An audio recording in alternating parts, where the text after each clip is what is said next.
नमस्कार दोस्तों, मैं विशाल वशिष्ठ स्वागत करता हूं आपका हमारे चैनल मोटिवेशनल गुरुजी पर। दोस्तों, आज की डिप्रेशन वाली जो एक भागदौड़ वाली जिंदगी है उसमें हंसने हंसाने वाले लोग बड़े कम हैं। तो उन्हीं हंसने हंसाने वाले लोगों में से एक हैं श्रीमान सुंदर कटारिया जी। उनसे आपकी मुलाकात कराएंगे। सुंदर कटारिया जी वैसे तो एक हास्य रस के कवि हैं, पर ज्ञान के भंडार हैं। उन्होंने हमारे साथ जो ज्ञान की बातें करी वो सब इस वीडियो के माध्यम से आप तक पहुंचाएंगे। दोस्तों, मैं एक अपील करता हूं कि वीडियो को अंत तक देखिए, क्योंकि वीडियो को अंत तक नहीं देखेंगे तो किसी के विचार पूरे आप तक नहीं पहुंच पाएंगे। बहुत सुंदर उदाहरण सुंदर कटारिया जी देते हैं। हर व्यक्ति विशेष के बारे में वो बात करते हैं, चाहे विश्व युद्ध हो, महर्षि दयानंद सरस्वती जी हो या कार्टून कैरेक्टर नोबिता। तो सभी विषयों पर उनसे बात करेंगे। कैसी है उनकी शादीशुदा जिंदगी और गांव की जमीन से टीवी की स्क्रीन पर आना, कैसे ये एक यात्रा रही, उनसे जानेंगे। तो आइए दोस्तों, आपकी मुलाकात करवाते हैं हास्य रस कवि, हरियाणा की आन बान शान श्रीमान सुंदर कटारिया जी से। तो दर्शकों, मेरे साथ मौजूद हैं हरियाणा की आन बान शान श्रीमान सुंदर कटारिया जी। सर नमस्कार। जी नमस्कार। कैसे हैं सर आप? मैं जैसा दिख रहा हूँ वैसे ही हूँ। बहुत मस्त। थोड़ा जुकाम हो रखा है, बस बाकी सब ठीक है। तो सर, आपने समय दिया, मैं उसका शुक्रगुजार हूँ। आप हमारे चैनल पर आए हैं। नहीं देखिए, इसमें कोई शुक्रिया करने वाली बात नहीं है। सोशल मीडिया जो है एक सशक्त माध्यम है। मैं आपका नाम फिर भूल गया। विशाल भाई। सोशल मीडिया एक सशक्त माध्यम है लोगों तक पहुंचने का। समय मैंने नहीं दिया, मैं तो गुड़गांव में ही हूँ। समय तो आपने दिया है जी। आप सोनीपत से गुड़गांव मुझसे मिलने के लिए आए हैं, तो बहुत बहुत धन्यवाद आपका कि आपने समय दिया। ये आपका आभार है सर। तो सर, ये गुड़गांव से जो जर्नी शुरू होती है और बॉम्बे तक चली जाती है जी, और उस जर्नी में जो पड़ाव रहते हैं वो एक एजुकेशन से एजुकेशन के भी रहते हैं। भाई, पढ़ा भी है और पढ़ाया भी है, और अंदाजे बयां जो हमारा रहा वो हमें एक मंच तक लेके गया, टीवी पर भी लोगों ने देखा। तो ये कहानी थोड़ी सी सर बताइए। देखिए, कहानी तो हर किसी की अपने अपने तरीके से होती है, और जैसे आपने कहा कि ये जर्नी है, एक पड़ाव से दूसरा पड़ाव, दूसरे पड़ाव से तीसरा पड़ाव। तो विशाल भाई, पड़ाव जरूरी है, पड़ाव सिखाते हैं। शिक्षा के मतलब थिएटर किया, थिएटर से फिर मैं शिक्षक बना, शिक्षक रहा, वर्षों तक बच्चों को पढ़ाया। आज बहुत से बच्चे पूरे देश में विभिन्न विद्यालयों में, महाविद्यालयों में पढ़ा रहे हैं जी। फिर वहां से पढ़ाव परिवर्तित हुआ, कविता की ओर आया। माँ सरस्वती ने आशीर्वाद दिया तो कविता में चले आए, और जब माँ ने ये कहा हम उनके पुत्र हैं कि तुम्हें और आगे बढ़ना है, तो और आगे बढ़ गए, टीवी की दुनिया में चले गए। और टीवी की दुनिया से काफी कुछ सीख करके एक प्रेस्टीज आपको मिलती है जी। ये सच है। देखिए, एक फेम आपको मिलता है जी, और वो फेम आपके लिए भी उपयोगी है और आपके श्रोताओं के और आपके दर्शकों के लिए भी उपयोगी है। दर्शक सुनना चाहते हैं, आपको देखना चाहते हैं। ये सारे पड़ाव जो है जिंदगी के कुछ ना कुछ सिखाते हैं। अभी तो जीवन में न जाने कितने और पड़ाव आएंगे जी। अभी समापन थोड़ी है, ये तो शुरुआत है जी। तो दोस्तों, एक बात मुझे याद आई कि बात उन्हीं की होती है जिनमें कुछ बात होती है। हाँ, क्या बात है। तो सर, ये बात आपकी हो रही है आज और आप साथ बैठे हैं, मैं सौभाग्य समझता हूँ। नहीं तो लोग टीवी पे देखते हैं और अक्सर समझते हैं भैया हाँ इनसे मुलाकात होते हैं। तो बहुत लोगों के आप भी रोल मॉडल रहे होंगे। तो एक फैन फॉलोइंग सर रही है, कभी ऐसा हुआ है कि रास्ते में लोगों ने रोक लिया, हाँ भाई सुंदर कटारिया, तो ऐसा कोई किस्सा सर रहा है? हाँ, ऐसा मेरे साथ खूब हुआ जी। अभी इस दौरान हुआ, अभी टीवी करके आया तो भी कुछ किस्से रहे, और उससे पहले के भी एक दो किस्से ऐसे हैं, मैं आपको जरूर बताऊंगा। मुझे याद है एक बार मैं गुड़गांव में सब्जी मंडी में एक पाइनएप्पल, अनानास जी, अनानास की रेहड़ी पर मैं अनानास खरीद रहा था। मेरे मित्र मेरे साथ थे। तो मेरी कविता वायरल हुई थी, मेरे दादा की धोती। ये 2018 की बात है। तो जब मैंने उसको कहा भैया अनानास दे दो, तो वो मुझे देखता रहा, बहुत देर तक देखता रहा। जब वो देखता रहा तो मैंने कहा मैं वही हूँ जो आप सोच रहे हो। पहचान हंसने लग गया। उसने कहा कि मेरे दादा की धोती। मैंने कहा ना, मैं वही हूँ जो आप सोच रहे हो जी। तो जब इस तरह की घटनाएं उस समय में मेरे साथ हुई जी। एक और घटना बताऊंगा उसी समय की। एक दिन मेरे जीजा जी का कॉल मेरे पास आया। मेरी बहन यहाँ बादली में है जी।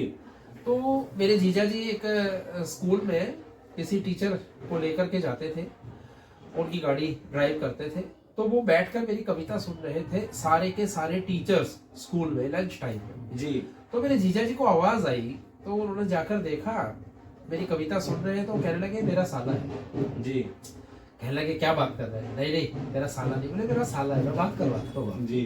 तो मेरे से बात की जीजा जी ने, तो बोला ये सब टीचर्स यहाँ पर आपको सुन रहे हैं, तो आप इन्हें बताइए कि आप मेरे रिश्तेदार हैं तो मैंने जब उन्हें बताया हाँ भैया मेरे जीजा जी है, मेरे रियल जीजा जी है, तो उसके बाद उनकी कदर इतनी वहां पर बढ़ गई कि भैया सुंदर कटारिया के बहनोई है। अच्छा। तो इस तरह की घटनाएं ना आपको बहुत अच्छा प्रभाव डालती है जी। अब जब मैं टीवी कराया, तो इसके बाद तो मैं जहां भी रेस्टोरेंट में अगर बच्चों के साथ चला जाऊं, उन्हें पिज्जा बर्गर खिलाने चला जाऊं, या मेट्रो में हम बैठे हैं या कहीं भी, तो लोग गुफ्तगू करते हैं देखकर जी। कुछ हिम्मत करके पूछ लेते हैं, कुछ सेल्फी ले लेते हैं, कुछ सिर्फ गुफ्तगू करके रह जाते हैं कि वो है या वो जी। नहीं है। तो ये चीजें चलती है। ये तो है कि जब आपको फेम मिलता है तो आपकी फैन फॉलोइंग बढ़ती है, और लोग आपको, कैथल में गया था अभी पीछे, कैथल में कवि सम्मेलन था, तो वहां पर ये हुआ कि एक व्यक्ति अपनी बेटी को लेकर के आया, बोली मेरी बेटी आपको छूना चाहती है। अच्छा जी। मतलब ये मेरे लिए कितनी बड़ी बात थी कि मुझे जो छू रही है कि अंकल मैं आपको टीवी पर देखती थी जी। और मुझे आप सबसे ज्यादा पसंद थे। तो अच्छा लगता है विशाल भाई, बहुत अच्छा लगता है, और फैंस की वजह से ये है। जी सर, एक जीरो टू हीरो और फैन फॉलोइंग तक पहुंचना, तो इस दौरान सर संघर्ष भी कई बार अड़े आया होगा, और कुछ ऐसा भी होगा कि कभी ऐसा लगा कि नहीं बस और नहीं। हाँ, कई बार ऐसा लगा। वो संघर्ष चाहे राजनीति के रूप में आया हो जी, चाहे आर्थिक रूप से आया हो, चाहे संसाधनों की कमी के रूप में आया हो जी। कई बार लगता है जीवन में हम किसी भी क्षेत्र में काम करते हो। एक शिक्षक के रूप में भी मुझे कई बार लगा कि नहीं बस अब नहीं, एक कवि के रूप में भी मुझे कई बार लगा कि नहीं अब नहीं।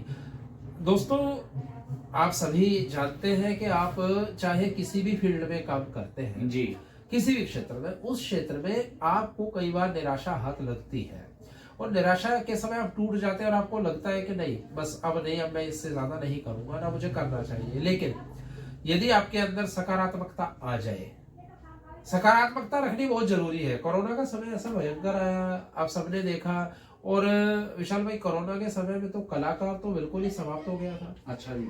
भुखमरी का जो भयंकर दौर कोरोना में आया, तो उस समय में निराशा हमारे अंदर आई, खूब आई। लेकिन कुछ जो मार्गदर्शक होते हैं, मेरे खुद बड़े भाई ने मुझे उस समय गाइड किया, निर्देशित किया, और सकारात्मकता मेरे अंदर इतनी लेकर आए, उसके बाद मेरे जीवन में इतनी सकारात्मकता है, क्योंकि सकारात्मकता ही साथ लेकर के आपको चल सकती है, वरना निराशा अगर आ गई तो वो जीवन को खराब कर सकती है। लेकिन आता है दौर, लेकिन अगर हम उससे संभलना जरूरी भी है, और संभले तो ही बात बनेगी। तो दोस्तों, बहुत सुंदर संदेश सुंदर कटारिया जी दे रहे हैं। एज अ हास्य कवि परफॉर्म करते हैं, और सीधा संदेश है कि बी पॉजिटिव। अगर आप सकारात्मक सोच रखेंगे और लक्ष्य निर्धारित है दोस्तों, तो मंजिल को पा ही जाएंगे। तो सर, हास्य कवि के जीवन में भी क्या कभी इमोशंस आए? क्या हास्य कवि भी कभी रो पड़ा? देखिए, मैं एक बात बताता हूँ, आप चाहे ये बात फिल्म इंडस्ट्री में भी हम करें ना, पुराने समय में आई.एस. जौहर, जॉनी वॉकर जी, ये बड़े बड़े कॉमेडियन रहे, जिनके आज हम पूजा करते हैं। महमूद जी, बड़े बड़े कॉमेडियन रहे। मेरा ये मानना है विशाल भाई कि सबसे ज्यादा जीवन में दुखी ना कॉमेडियन ही होता है। उसके बाद जितनी पीड़ाएं हैं ना जी, वो अपनी पीड़ाओं को छुपा करके किस तरह से लोगों को हंसाता है। मैंने ये महसूस भी किया है, ये जाना भी है, और जितनी भी पर्सनैलिटीज से मैं मिला हूं, और चाहे उनमें मैं भी हूं, जी, हंसाने वाला खुद खुश रहे ये जरूरी नहीं है, लेकिन जिसके अंदर गम होते हैं ना, जिसके अंदर पीड़ाएं होती है, जिसने पीड़ाओं को देखा है, झेला है, वही लोगों को सही तरीके से हंसा सकता है। तो ये लोगों का वहम है कि जो भाई औरों को हंसाता है वो तो खूब हंसता होगा, ऐसा नहीं है। लेकिन हाँ, ये है कि वो अपने दर्द किसी को दिखाता नहीं है जी। और मैंने अपने व्हाट्सएप पे भी स्टेटस में लिखा हुआ है कि अगर हम दूसरों को अपने दुखड़े सुनाने लगेंगे ना, तो दूसरा भी हमें थोड़ी देर बाद गालियां ही देगा, क्योंकि वो दुखड़े खत्म नहीं कर सकता। बिल्कुल, राइट। आप मेरे पास आए जी, और मैं आपको अपनी रामायण सुनाने लगूं, मैं तो भाई ये दुखी ये दुखी ये दुखी, आप यूं कहोगे अच्छा आया मैं इसके पास, जी, आप मुझे कभी याद नहीं करोगे। और अगर मैं आपको आधा घंटा बैठ के हंसाता हूँ, जी, आप ये कहेंगे भाई सुंदर भाई के पास चलो ना, तो आनंद ही आनंद आता है। तो वो आनंद बांटना जरूरी है, क्योंकि आनंद आपको मुझे आपकी यादों में रखेगा जी। अगर मैं दुख पीड़ाएं सुनाने लगूंगा तो दुख पीड़ाएं मैं मानता हूँ बांटने से कम हो जाती है, लेकिन समाप्त नहीं हो सकती जी। हंसी हम खुद भी रखें, औरों को भी बांटें, तो बीमारियों से भी दूर रहेंगे और यादों में भी रहेंगे। तो ये भी दोस्तों बहुत अच्छा संदेश कटारिया साहब दे रहे हैं कि किसी का दुख का कारण तो ना ही बने, हाँ। और किसी को हंसा पाए, उसको गम में शरीक होकर के मूड डाइवर्ट उसका कर पाए, उसकी वाइब्स थोड़ी अगर हम चेंज कर पाए तो बहुत अच्छा रहेगा। क्योंकि किसी का दुख बढ़ाना बहुत आसान है कि जिह्वा, मैं समझता हूँ ये वो जो है हथियार है जिसकी चोट दिखाई नहीं देती पर लगती बहुत जोरों की है। बिल्कुल ठीक बात है। और अगर वो कड़वी जुबान है तो वो चोट ज्यादा करती है।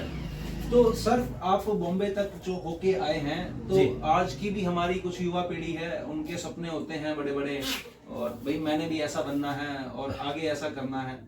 कुछ लोगों को मौके मिल पाते हैं, कुछ लोगों को मौके नहीं मिल पाते हैं। तो आप क्या एक दिशा निर्देश, एक राय अपना देते हैं यंग जनरेशन को कि कुछ लोग घर लड़ भी पड़ते हैं, भाग जाते हैं, और मैं ये समझता हूँ कि सभी घर से भागे हुए धर्मेंद्र नहीं बन जाते सर। नहीं बनते। देखिए युवा पीढ़ी को मैं एक बात जरूर कहूंगा। पहले तो विशाल भाई ने बताई जो बातें मैंने ये कही, इन्होंने कहा कि बी पॉजिटिव। जी। पहले तो युवा पीढ़ी सिर्फ बी पॉजिटिव ना रहे, घी पॉजिटिव भी रहे जी। खाए पिए। पहली बात, खाए पिएगी तो युवा पीढ़ी रहेगी, वरना समाप्त हो जाएगी जी। क्योंकि इस समय में ना जो मैं देख रहा हूँ युवा रहे नहीं है। अच्छा जी। मैं बाद में वो बात तो बताऊंगा कि करना क्या है। आप एक सर्वे कीजिए जी। आज के समय में 12, 15, 16, 17 साल का लड़का हुआ, लड़की हुई, बाल सफेद जी। बाल सफेद, यही से पता लग जाता है कुपोषण का शिकार है। तो पहले तो अपने पोषण का ध्यान रखें, खाए पिए मस्त रहे। दूसरी बात है संघर्ष की। जी। देखिए इन्होंने कहा कि घर से भाग के धर्मेंद्र नहीं बन सकते, लेकिन धर्मेंद्र भाग के ही बना है। घर से मत भागिए, संघर्ष कीजिए, प्रयास कीजिए। प्रयास करेंगे तो सफलता हाथ जरूर लगेगी। सारे के सारे, मैं एक उदाहरण देता हूं। आप आईएएस की तैयारी करने बैठिए, वो लोग जो आईएएस की तैयारी करने बैठते हैं और बस बैठे बैठे आईएएस की तैयारी करते हैं, वो बैठे रहते हैं जी। लेकिन अगर आप आईएएस की तैयारी करने बैठ रहे तरीके से, बीच में जितने टेस्ट आ रहे हैं सारे करते जाइए जी। कहीं ना कहीं आपकी गवर्नमेंट जॉब लग जाएगी। उसके बाद आप आराम से तनाव रहित हो गए कि जॉब तो लग गई, सरकारी जॉब लग गई, अब बैठ के आईएएस की तैयारी कीजिए, फिर आप आईएएस कर पाएंगे। अगर आप सीधा आईएएस सोचते रहेंगे तो कुछ नहीं कर पाएंगे। रास्ते में जितने स्टेप्स है ना, उनको भी पार करना है। जी सर। राइट, उनको भी पार करना है। मैं अक्सर ये कहता हूं कि आप जिस कठिन परीक्षा की तरफ जा रहे हैं, उस कठिन परीक्षा के बीच में जितने रास्ते हैं उन सबको पार कीजिए। सीधा फ्लाइट में बैठ के कठिन परीक्षा तक नहीं जा सकते। तो दोस्तों, जीवन में कंपटीशन बहुत टफ है, बहुत ज्यादा प्रतियोगी दौर है, प्रयोजनवादी दौर है। तो ऐसे प्रयोजनवादी दौर में आप हौसले मत तोड़िए, लगे रहिए, अनवरत लगे रहिए। आपकी जो योग्यता है, आपकी जो गुणवत्ता है, वो आपकी मंजिल जरूर दिलाएगी।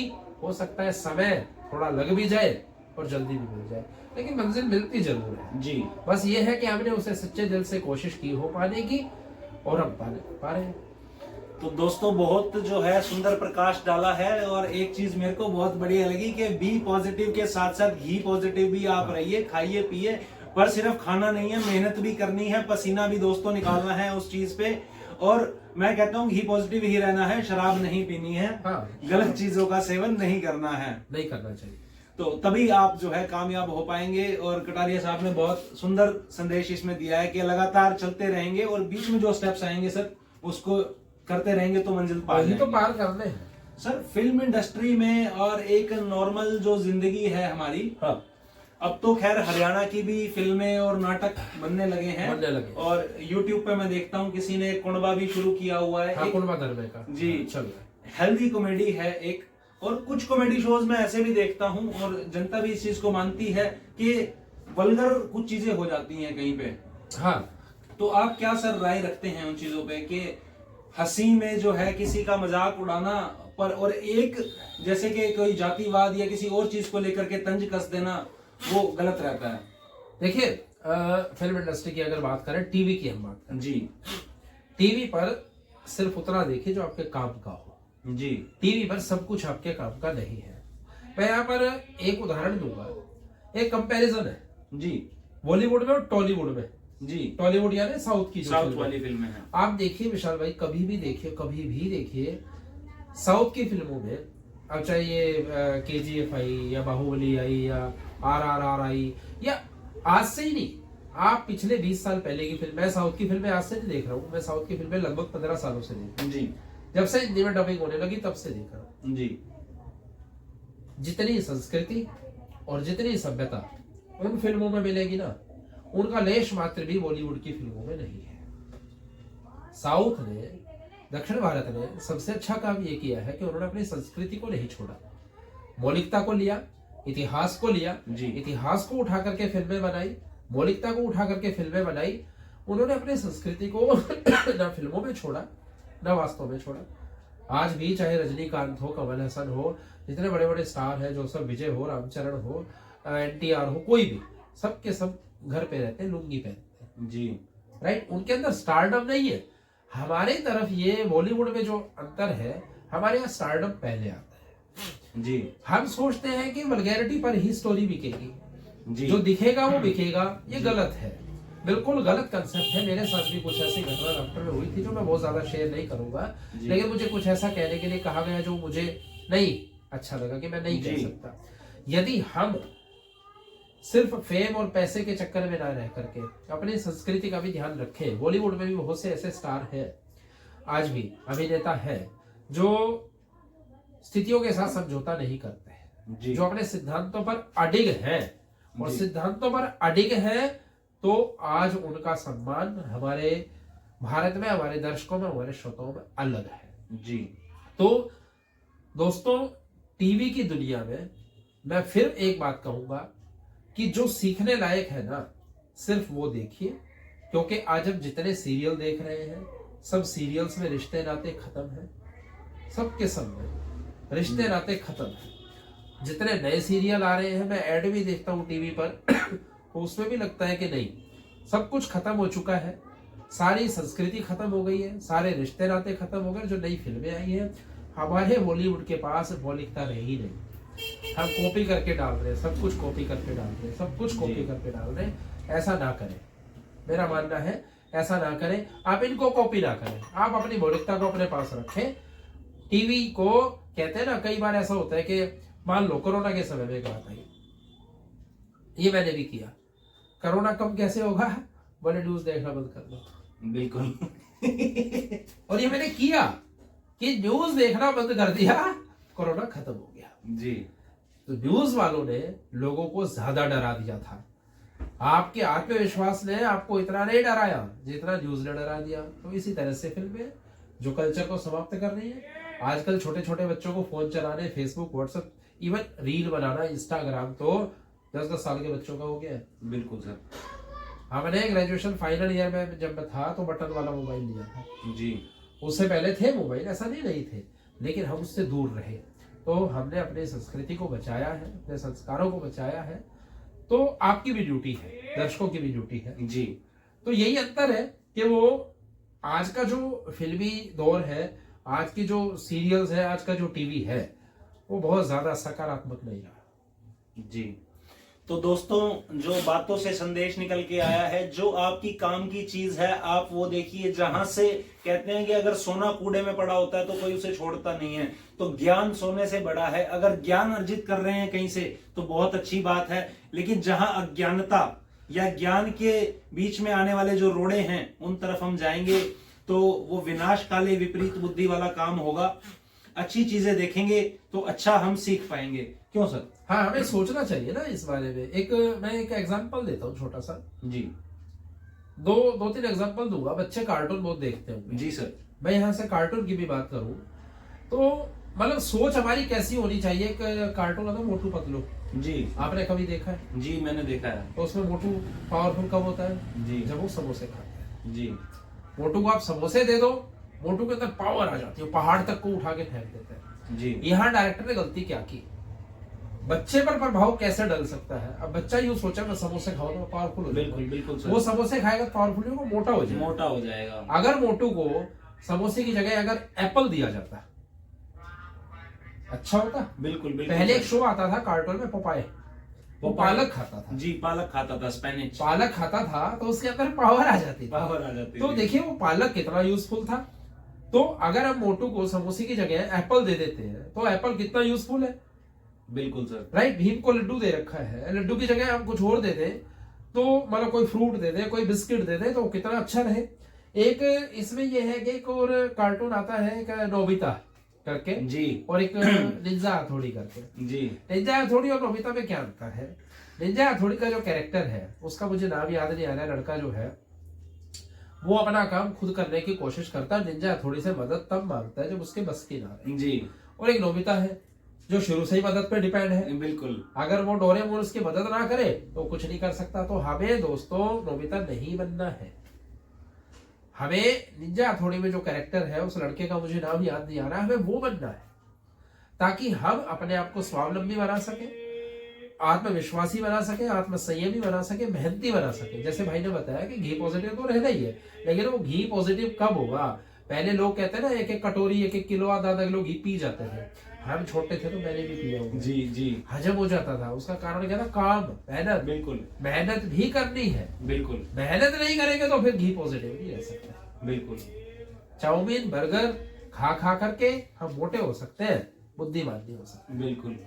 वो कहते हैं सर बादाम खाने से नहीं, ठोकरें खाने से जो है अकल आती है। हाँ बिल्कुल। और फिर ये समझ आती है कि बादाम से तो मूंगफली ठीक है।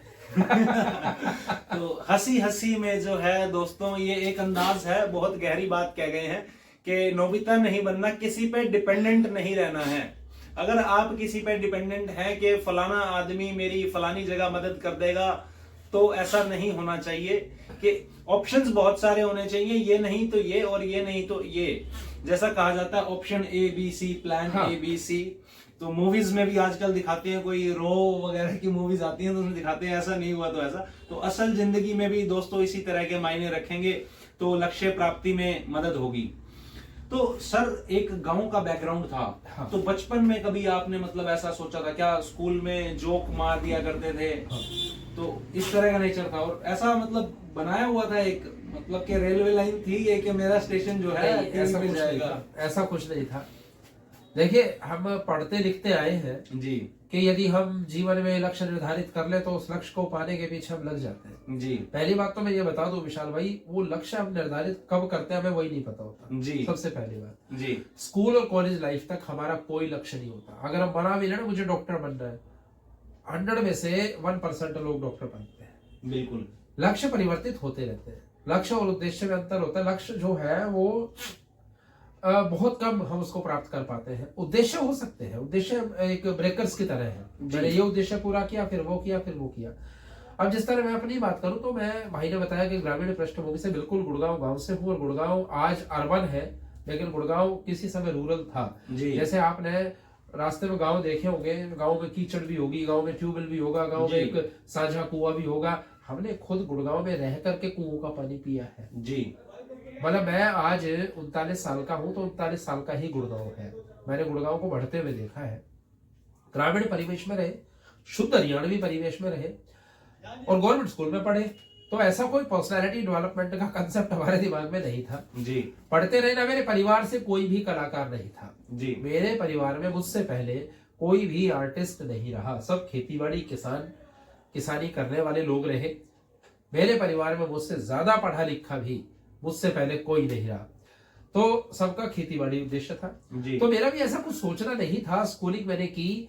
स्कूलिंग के दौरान ही 3rd या 4th क्लास में पता नहीं क्यों खुद ही बोलने का शौक आ गया। बाल सभाएं हुआ करती थी तो चुटकुले, भाई ने बताया, चुटकुले सुनाया करते थे जी। तो मैं सबसे आगे रहता था। फिर एक और कंसेप्ट मेरे दिमाग में, मैंने ना एक बच्चा खड़ा होकर के बुक रीड करता था, वो सारी क्लास सुनती थी। वो मेरे अंदर बड़ा शौक था तो बुक रीड करने का हमेशा मैं ही करता था जी। कि पुस्तक मैं ही पढ़ूंगा। तो पढ़ना, बोलना, उससे वोकैबुलरी भी बढ़ गई, उससे शब्दावली भी बढ़ गई, प्रोनाउंसिएशन भी ठीक हो गया। बस वो धीरे धीरे फिर मंच की तरफ, वो एक रास्ता था जो मंच की तरफ हमें ले जा रहा था। जी। वहीं से वो ग्रामीण परिवेश से इधर आए, कॉलेज में आए तो और ज्यादा डेवलपमेंट हमें मिला, हम और लोगों से मिले और शहरों में गए और दोस्तों से मिले, तो उससे काफी कुछ सीखने को मिला और ये समझ आया कि हमने अपना विकास कैसे करना है, अपने शब्दों में वृद्धि कैसे करनी है, वो सारी चीज होती चली गई। जी। तो सर शादीशुदा हैं आज? हाँ बिल्कुल, दो बच्चों के पिता हैं आप। हाँ। तो सर एक लाइन भी आपकी रही जो मैंने एक चीज देखी है, जो स्टेज होस्ट करते हैं, एंकर हैं, हाँ। या बोलने वाले होते हैं, आगे आगे रहते हैं, जैसा कि आप बता रहे हैं, तो एक गर्ल्स की या लेडीज की साइड रहती है आकर्षण। तो क्या आपकी लव मैरिज थी? नहीं, मेरी आपकी अरेंज मैरिज? मेरी अरेंज मैरिज थी। मैंने अपने परिवार में एक बात कही थी। देखिए, मैं एक बात यहाँ पर जरूर कहूंगा, आज के समय में ये जो लव का कंसेप्ट है बहुत ज्यादा आ गया, प्यार का कंसेप्ट बहुत ज्यादा आ गया, लिव इन का कंसेप्ट आ गया, भाई की लव मैरिज है, लव मैरिज का कंसेप्ट आ गया। लव मैरिज अगर सिर्फ लव मैरिज रहेगी तो वो नहीं चल पाएगी। लव मैरिज को अरेंज मैरिज कर देंगे तो चल पाएगी। अरेंज मैरिज का कंसेप्ट ऐसा नहीं है कि मैं बड़ा कंजर्वेटिव नहीं हूँ जी, लेकिन मैं एक बात कहता हूँ, आप प्यार भी करें ना तो प्रयास करें कि उस मैरिज को भी आप अरेंज मैरिज कर दें। उसका कारण क्या है? अरेंज मैरिज का सुख क्या है भाई? परिवार को टिकने का। अरेंज मैरिज में जो हमने अपने बुजुर्गों से सुना समझा, भाई लड़की आपको जानती नहीं है, आप उसको जानते नहीं, ठीक है। अब तो अरेंज मैरिज भी टेलीफोनिक हो गई है जी। लड़की देख ली, लड़का देख लिया, 1 साल तक बातें करते हैं फोन पे, फिर शादी करते हैं, तो आधी शादियां टूट जाती है जी। पहले क्या था कि मैं खैर बहुत पुराने समय की बात नहीं कर रहा हूँ, मेरी शादी को खुद 11 साल हुए अभी। तो अरेंज मैरिज का सुख ये है, लड़की आई अननोन है, लड़के के लिए आप और आपके लिए जी, अगले 3-4 साल तो एक दूसरे को जानने समझने में निकल जाते हैं जी, लड़ाई झगड़े की बात ही नहीं आती जी। और जब तक जाकर के हम लड़ने झगड़ने लगते हैं तब तक हम सेट हो चुके होते हैं जी। फिर हमारा एक दूसरे को छोड़ने का मन नहीं होता। सर सेट नहीं, 2-3 बच्चे भी मुझे लगता है हाँ, सेट होने का मतलब है कि तब तक हम एक दूसरे को इतना ज्यादा समझ जाते हैं जी। तो लव मैरिज में क्या हम पहले एक दूसरे को समझे बैठे थे जी। प्यार ना जितना दूर रहे उतना ही अच्छा है, जब पास आ जाते हैं ना तो फिर वो बाबू सोना बोलते थे, है ना, बाबू सोना का कंसेप्ट हो जाता है खत्म। तुम तो मुझे फिल्म दिखाते थे ऐसे, हम डेली तो नहीं कर सकते ना जी। तो लव मैरिज का और अरेंज मैरिज का ये अंतर है। हाँ, ये है कि कुछ लोग ये मानते हैं कि मेरी लव मैरिज है, कारण ये है कि मेरे गांव में और मेरी ससुराल में सिर्फ 4-5 किलोमीटर का अंतर है जी, लेकिन ऐसा कुछ नहीं है। मैं अरेंज मैरिज मेरी है और बिटिया मेरे पास एक है जो अभी 11 साल की है, 10 साल की है, और बेटा मेरे पास है जो अभी 7 साल का है जी। और हमारा दाम्पत्य जीवन बड़ा सुखमय है। कहते हैं जो इंसान घर से तनाव मुक्त होना, वो जीवन में कहीं तनाव नहीं ले सकता। और विशाल भाई, बड़े फक्र के साथ कहता हूँ कि मैं घर से तनाव मुक्त जी। अब सर कई बार मैंने खैर कवि सम्मेलन में अगर 1-2 बार जाता हूँ तो वहां सुनी है, कहते हैं कि जिस तरह से आप एक वक्ता हैं और बोल लेते हैं, कहते हैं भाई वो लोग घर पे बोल नहीं पाते हैं जो बाहर बोला करते हैं अक्सर। देखिए, पत्नी जो है ना जी, वो आपकी जीवन संगनी है, अर्धांगिनी है, लेकिन जो कंसेप्ट बनाया गया ना पत्नी का, उस पर हंसाना जी, ये पुराने समय से ही रहा है जी, कि पत्नी को, अब आप ये सोचिए कि आप घर के बादशाह हैं जी, राइट, तो वो भी तो बेगम है। बिल्कुल बिल्कुल, बिल्कुल। और जिसके हाथ में चूल्हा चौका है जी, भाई कंट्रोल उसी के हाथ में रहेगा जी। अगर आप घर पे जाकर के डेली जाकर के नखरे निकालेंगे, आज सब्जी ऐसी नहीं थी, आज वैसी नहीं थी, तो आपने उसको कोई एहसान थोड़ी कर रखे, वो सब्जी बनाएगी जायज बात है, वो कहेगी बना ले खुद, अच्छी नहीं लग रही है तो इसलिए अगर उसके साथ समझौता रखना है ना तो घर पे जाकर के भाई शांत रहना, ठीक है जी। शांत रहोगे तो अच्छा खाना पीना मिलेगा, शांत नहीं रहोगे तो का है ना, वो बाप बेटा बैठ के खा रहे हैं, बेटे ने कहा मम्मा रोटी दे दो, रोटी दी, सब्जी दी, बेटे ने कहा अरे कैसी सब्जी बनाई, इसमें तो नमक नहीं है। अब अपने हस्बैंड से पूछ रही, हाँ जी नमक नहीं है, बोला नहीं है, बहुत अच्छी बनी है, बोली निकम्मा ये देखो क्या कह रहा, बोला अब इसकी शादी नहीं हुई शादी हो जाएगी तो पता लग जाएगा कि तो ये अदा ही है इनकी के बातों बातों में जो है हंसा देते हैं, और इसलिए आज जो है एक मुकाम हासिल कर चुके हैं सुंदर कटारिया जी। सर आपका एजुकेशन से, शिक्षा के क्षेत्र से एक नाता रहा है, तो मैं कहता हूं आज की जो युवा पीढ़ी है, जो भी हमारे श्रोतागण हैं या वीडियो के माध्यम से जो हमें देख रहे हैं, कोई 2 किताबें ऐसी बताइए सर जो हर युवा पीढ़ी को पढ़नी चाहिए और अच्छी चीजें सीख सकते हैं। देखिए, बात यह है कि आप बनना क्या चाहते हैं। जी किताबें तो उस पर आधारित होती है जी लेकिन युवा की बात आ रही है ना, तो एक तो मैं कहूंगा कि युवा पीढ़ी दयानंद को पढ़े। महर्षि दयानंद सरस्वती जी। अगर आपने दयानंद जी को पढ़ लिया तो ये समझ लीजिए आपने बहुत कुछ पढ़ लिया जी क्योंकि दयानंद जी के जीवन में इतने ज्यादा नकारात्मक और सकारात्मक दृश्य आपको दिखाई देंगे कि आप खुद सोचेंगे कि देखिए एक बार ऐसा दौर आया था, जैसे आपने कहा ना निराशा की बात की कि भाई जी निराशाजनक स्थिति जीवन में रही है कोरोना के समय में। आपको एक बात बताऊं, जी एक बार दयानंद भी निराशाजनक स्थिति में चले गए थे। पिता की मृत्यु हुई, परिवार पर दबाव आन पड़ा, आर्थिक स्थिति डावाडोल हो गई, भूखे रहने की नौबत आ गई, कई कई दिनों तक भूखे रहने की नौबत आ गई। जी। तो विशाल भाई दयानंद जी भी नास्तिक हो गए थे। वो व्यक्ति जिसने धर्म की बात की जी जाकर के विश्व संसद में, वो नास्तिक हो गए थे। तो उनके गुरु को लोगों ने बात पहुंचाई परमहंस जी को कि भाई देखो ये क्या हो रहा है, आपका चेला नास्तिक हो गया। उन्होंने ऐसा नहीं हो सकता, ऐसा नहीं हो सकता। लेकिन बाद में जब परिस्थितियां पूर्ण रूप से नियंत्रित हुई तो वास्तविक हो गई। तो हमें दयानंद का चरित्र एक तो ये सिखाता है कि जीवन में संघर्ष बहुत आएंगे जी आपने उनसे क्या सीखना है। और दूसरी बात, जैसे आपने कहा कि कोई दो पुस्तकें अखंड है, जी। किन्हीं दो का नाम नहीं ले सकता। जितने चरित्र है ना जी वो चरित्र आपको, अब क्या पता आपको कौन प्रभावित कर जाए, जी। आपको अब्दुल कलाम प्रभावित कर जाए या लाल बहादुर शास्त्री प्रभावित कर जी जाए। किसी को भगत सिंह प्रभावित करेंगे तो किसी को पंडित नेहरू प्रभावित करेंगे। ये तो विचारधारा पे डिपेंड है जी कि किस व्यक्ति की विचारधारा कैसी है।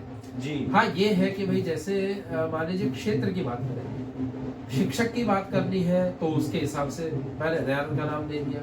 यदि आपको एक आर्टिस्ट बनना है, कवि बनना है, तो कवि के हिसाब से आपको हास्य व्यंग्य कवि बनना है तो आप राग दरबारी पढ़ें, श्रीलाल शुक्ल जी का राग दरबारी। जब आप पढ़ेंगे, व्यंग्य लेख जब आप पढ़ेंगे तो उससे आप लोगों के अंदर व्यंग्य क्षमता आएगी, आलोचनाएं, भूमिकाएं, दूसरे को जानना, विश्लेषण, संश्लेषण, ये सारी चीजें आप तब सीख पाएंगे। और किताबें तो ज्ञान का भंडार है जी। मैं जब ग्रेजुएशन में था तो मेरे पास नॉवेल्स, उपन्यास, जी 8वीं 9वीं में उपन्यास पढ़ने लग गया था। उस उम्र में कोई नहीं पढ़ता, मैं पढ़ने लग गया था। मेरे पास ढेर होता था उपन्यासों का, ढेर। मुझे पढ़ने का बहुत शौक रहा है जी। जितना पढ़ोगे ना, जितना पढ़ोगे आप इतनी चीजें सीखोगे, इतनी चीजें सीखोगे, वो जीवन में आपके पास कहीं ना कहीं जरूर काम आएगी। तो इसलिए कोई एक व्यक्ति विशेष नहीं, कोई एक पुस्तक विशेष नहीं, आप पढ़िए, आपको जो मिल जाए। मेरा पढ़ने का ये वो था कि पहले कागज के पैकेट में नमकीन वगैरह हम लेते थे, नमकीन खा करके वो कागज के पैकेट को खोल देता मैं पूरे को और उसको पढ़ता रहता था। मुझे इतना पढ़ने का शौक था। तो पढ़ने का शौक पालिए, बस पढ़ने का शौक पालिए। उसके बाद आपने क्या पढ़ना है, कौन सी पुस्तक पढ़नी है, आपको शौक हो गया तो फिर आप सब पढ़ दो। तो दोस्तों ये भी एक नई विचारधारा आपको दी है अगर आप इस पे चलना चाहें, क्योंकि ज्ञान की कोई सीमा नहीं है, ज्ञान समुद्र है, जितनी गहराई में आप उतर सकते हैं उतर जाएं, जितनी किताबें हो सकती हैं। फिर भी दयानंद सरस्वती जी जो एक महान व्यक्ति हैं, जिनके बारे में मेरे पास शब्द नहीं है, उनका नाम इन्होंने लिया है, तो आप उनकी पुस्तक पढ़िए। यूथ के लिए, यूथ के लिए ये यूथ जो है उनको पढ़े। सर अगर वीर रस के कवियों की बात आए तो भारत में किन कवियों का आप कहेंगे नाम के आएगा और उन्हें सुनना चाहिए? देखिए वीर रस के कवि ना दो तरीके हैं वीर रस के। एक तरीका तो है कि हम पाकिस्तान के पीछे पड़ जाए जी, वो वीर रस है। वर्तमान समय में तो वही चल रहे हैं। अच्छा जी। बहुत कम कवि ऐसे हैं जो पाकिस्तान की बात नहीं करके भी वो उसकी बात करते हैं। जी मैं नाम किसी का नहीं लूंगा, बिल्कुल सर। लेकिन हाँ यहाँ पर एक ऐसा नाम जरूर लूंगा जो आज हमारे बीच नहीं है, जी लेकिन उन्होंने वीर रस की बात करी और ना कभी पाकिस्तान को लिया, ना कभी चीन को लिया, किसी को नहीं लिया। मैथिली शरण गुप्त, मैथिली शरण गुप्त। मैथिली शरण गुप्त जी ने इतनी कविताएं लिखी, हमारे पहले राष्ट्रीय कवि थे जी, अंतिम भी वही थे। उसके बाद किसी को राष्ट्रीय कवि नहीं बनाया गया। मैथिली शरण गुप्त जी ने पूरा ओज लिखा जी, वीर रस की रचनाएं लिखी। जी। कहीं भी कोई पाकिस्तान नहीं था, कोई हिंदुस्तान नहीं था, कोई चीन नहीं था। वीर रस का अर्थ चीखना, चिल्लाना, पाकिस्तान की ऐसी तैसी करना, चीन की ऐसी तैसी करना नहीं है। हाँ ठीक है, वो एक पॉइंट हो सकता है जी। वो एक भाव हो सकता है, लेकिन वो पूर्ण रूप से वीर रस नहीं है। वीर रस वो है जो युवाओं के अंदर जोश जगाए। जी जो रचनाएं युवाओं को लालायित कर दे कि हम भी अपने देश के लिए कुछ करना चाहते हैं। जी, हम बॉर्डर पर जाकर भी बहुत बार कविताएं सुनाते हैं। जोश के लिए आवश्यक है वो चीजें, ठीक है, पाकिस्तान करना भी आवश्यक है जोश के लिए, वहां पर बॉर्डर पर जाकर हम वो चीज करें तो अच्छा है। जी, देश के बीच में बैठे हैं तो युवाओं को सिखाने के लिए इसको वीर रचना कह करके ओज कह सकते हैं, और जी। ओज में कुछ हमें ऐसा लिखना चाहिए जो युवाओं को प्रेरणा भी दे, उनके अंदर जोश भी भरे, और किसी व्यक्ति विशेष या किसी राष्ट्र विशेष या किसी समुदाय विशेष के लिए द्वेष ना पाले। जी। अगर द्वेष पाल रहा है तो वीर रस नहीं है, वो तो फिर नफरत रस है। नफरत रस है। जी, बहुत बढ़िया सर, ये भी आपने सवाल का जवाब दिया है, और काफी समय मैंने आपका आज लिया है, फिर भी जाते जाते मैं एक सवाल और पूछता जी हूं जी पूछिए। कि जैसे आपने थिएटर भी किया है, हाँ। बॉम्बे गए, एपिसोड्स करे, कोई क्या ऐसे मित्रगण थे जो आज के समय में किसी और लेवल पे हैं, या कुछ ऐसे हैं जो पीछे हैं, आप उनसे आगे हैं, और मुलाकात होती है तो चर्चा होती होगी, भाई सुंदर जी आप तो इस तरह से, या आप एक हंसी मजाक में जब बात होती है तो वो किस्सा एक मैं जरूर सुनना देखिए चाहूंगा। विशाल भाई, ऐसा है कि हाँ कुछ नीचे भी और कुछ ऊपर भी है। जी। अब जो ऊपर है, जो आज इंडस्ट्री में स्थापित है, जी। उनसे मैंने बात नहीं की। अच्छा जी। उसका कारण है, आपने एक मूवी देखी होगी बिल्लू बार्बर, जी। अगर देखी है तो। जी। तो उसमें इरफान खान शाहरुख खान दोस्त है। जी। वो इरफान खान कह भी बैठता है कि जी। हाँ ये मेरा दोस्त रहा है, जी। लेकिन वो उससे मिलता नहीं। मिलता नहीं है। कारण आपको पता है? जी। क्या पता वो मुझे पहचानेगा नहीं पहचानेगा, क्या पता वो हाँ भरेगा या नहीं भरेगा, क्योंकि ये जो मैंने फिर बताया ना, जो टीवी की दुनिया है ये आपको बड़ा स्वार्थी कर देती है। जी। ठीक, आप उससे जाकर के मिलो, या आप 4 लोगों को कहो कि मैं उसका दोस्त रहा हूँ, जी।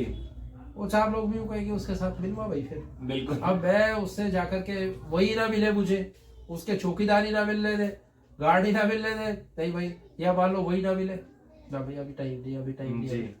तो जो ऊपर है उससे है, उसमें एक नाम है जो आज इंडस्ट्री का बहुत अच्छा सितारा है, जिसके साथ मैंने बहुत काम किया, मैं नाम नहीं लूंगा जी। तो मैं उनसे बात करता नहीं। अच्छा। और जो नीचे हैं उन सबसे मैं जुड़ा रहता हूं, क्योंकि मैं इतना ऊपर हूं नहीं, ना मैं आज हूं दोस्तों, और ना मैं कभी रहूंगा। चाहे मैं इस दुनिया का, पूरी दुनिया का बेस्ट पॉइंट बन जाऊं, कॉमेडियन बन जाऊं, कुछ भी बन जाऊं, जब इनसे जुड़े रहोगे तो आप औकात में रहोगे ना, तो लोग आपकी वैल्यू करेंगे। जी। अगर आप जमीन से जुड़े नहीं रहोगे, आप अपनी औकात से हद से बाहर जाओगे, तो फिर कोई आपको नहीं पूछने वाला। जी।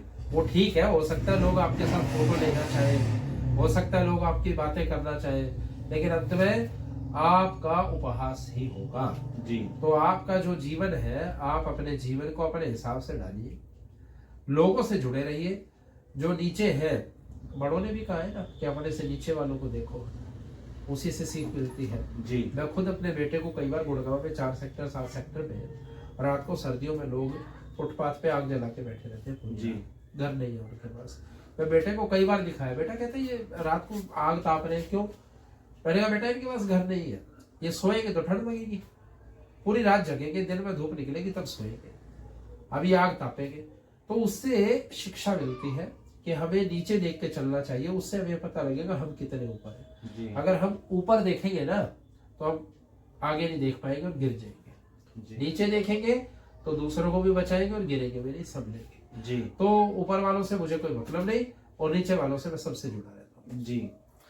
तो कटारिया साहब, मैं कहता हूँ बहुत से कवि आजकल राजनीति में भी हैं। हाँ है, और कुछ घुसना चाह रहे हैं, कुछ घुसने की कोशिश कर रहे हैं, कुछ और घुसने की। एक हास्य कवि या कॉमेडियन है, उसने तो विश्व युद्ध छेड़ दिया है। हाँ। अगर दर्शक भी समझ गए हैं और आप भी, मैं समझता हूँ कि समझ गए होंगे, एक कॉमेडियन ने जो विश्व युद्ध छेड़ा हुआ है, तो वो भी राजनीति थी। हाँ, हाँ। तभी वो वहां तक पहुंचे हैं। देखिए मैं एक बात बताऊंगा, मैं क्षमा चाहूंगा, बीच में बोल रहा हूँ। जी। एक कॉमेडियन ने विश्व युद्ध छेड़ दिया, एक कॉमेडियन मुख्यमंत्री बन गया जी। और कॉमेडियन भी कुछ भी बन सकते हैं, सिर्फ कॉमेडियन ही नहीं कभी बन सकता है। पर मैं एक बात कहता हूँ, कल मैं कहीं बैठा था, वहां भी मैंने यही बात कही थी कि आप जिस क्षेत्र में हो जी, अगर उस क्षेत्र से दूसरे क्षेत्र में जाओगे, राजनीति में खास करके, जी, तो आप राजनीति में भी नहीं रहोगे और इधर के भी नहीं रहोगे। मैं आपको उदाहरण देता हूँ, हमारे बहुत ही सम्माननीय कवि हुए अटल बिहारी वाजपेयी जी। जी। भारत के प्रधानमंत्री बने, जी उससे पहले वंशीय कवि सम्मेलन बहुत करते थे। जी प्रधानमंत्री बने तो कवि सम्मेलन खत्म। जी अब प्रधानमंत्री थोड़ी कविताएं सुनाए, बिल्कुल बिल्कुल मतलब एज प्राइम मिनिस्टर तो सुना सकता है, जी, लेकिन कवि सम्मेलन में पेमेंट में तो नहीं जा सकता, नहीं जा सकते। खत्म। अब प्रधानमंत्री एक बार प्रधानमंत्री बन जाएगा, 2 बार बन जाएगा, 3 बार बन जाएगा, उसके बाद वो क्या बनेगा? कुछ नहीं।